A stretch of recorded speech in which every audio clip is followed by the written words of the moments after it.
Let me bring up the issue of gays in the military. The president has said he wants to reform that policy, allow gays to serve openly in the military. And actually, a remarkable letter from the president was released this week to Lieutenant Sandy Tsao, who was a service person who was discharged from the military because she's a lesbian. And there's this handwritten note I want to show our viewers right now from the president to Sandy, in which he says, "Thanks for your wonderful and thoughtful letter. It is because of outstanding Americans like you that I committed to changing our current policy.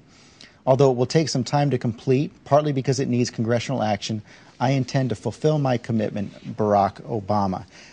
Now, this is in the Congress right now. It would take legislation to completely overturn, but some of the president's supporters, like Congressman Rush Holt of New Jersey, say that what the president can do right now is issue an executive order to review the policy and order the military to stop investigations and prosecutions while that review is going on, while the Congress is considering this legislation. Will the president issue such an order? Well, that is, of course, up to the president. This issue is something that has been brought up during the campaign. We have had preliminary discussions with the leadership of the Pentagon, Secretary Gates, the chairman of the Joint Chiefs.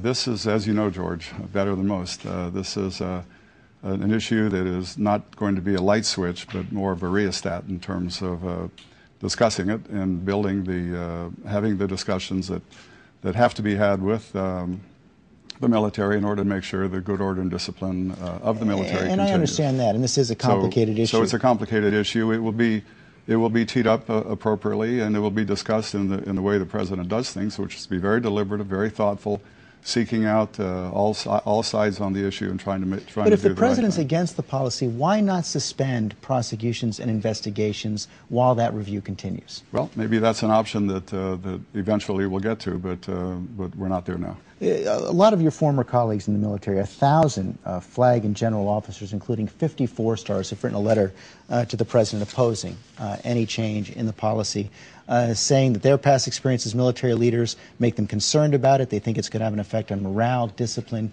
unit cohesion. What do you say to your former colleagues?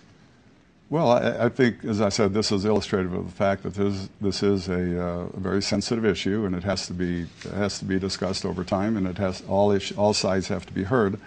But I think most of us who've served in the military believe that the standards of conduct is what determines the good order and discipline. So as long as conduct by all members of the military is not detrimental to the good order and discipline, then you have cohesion in the ranks.